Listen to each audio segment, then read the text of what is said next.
7,000 Years of Jewelry by Hugh Tate. These double-headed animal bracelets.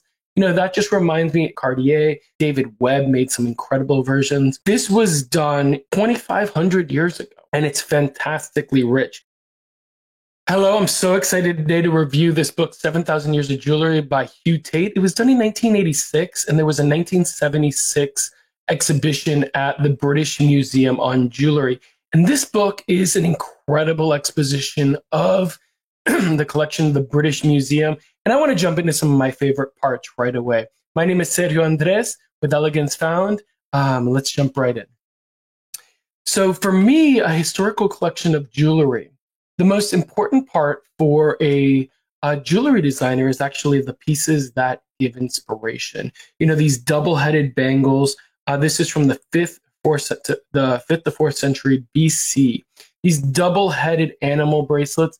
That just reminds me either of examples from Cartier. David Webb made some incredible versions. This was done, 2,500 years ago, and it's fantastically rich. Even this curve at the base of the wrist must have been incredible. Incredible piece of inspiration and workmanship from the past. You have another set of cuffs here. These remind me, for some reason, of some of the Belle Perron, Suzanne Belle Perron cuffs. And here you have a coiled cable, very reminiscent of David Yurman.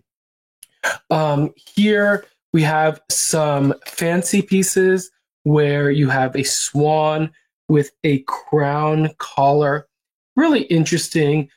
Each one of these pieces, this book goes through a survey both chronologically and by region. So there's a broad exposure to what we might see from it. Another piece that I love is this Chinese belt plaque.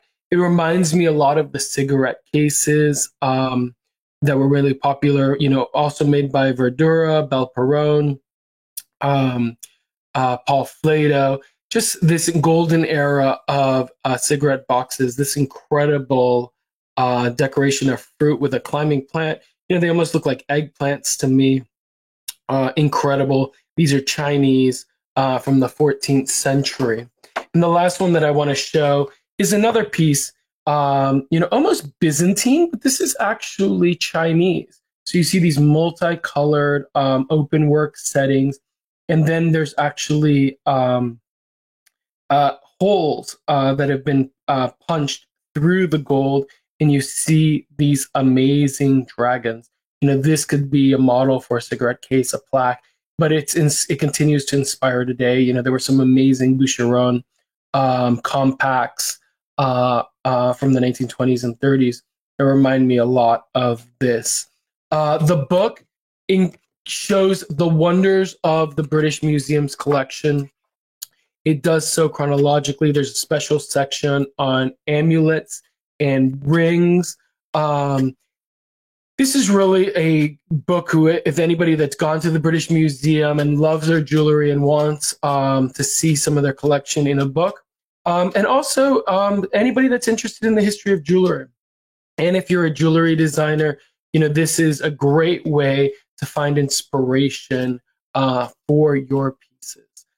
So I would recommend it to anyone that, any lover of jewelry would want that. My name is Sergio Andres with Elegance Found. Thank you, and I hope you have a wonderful day.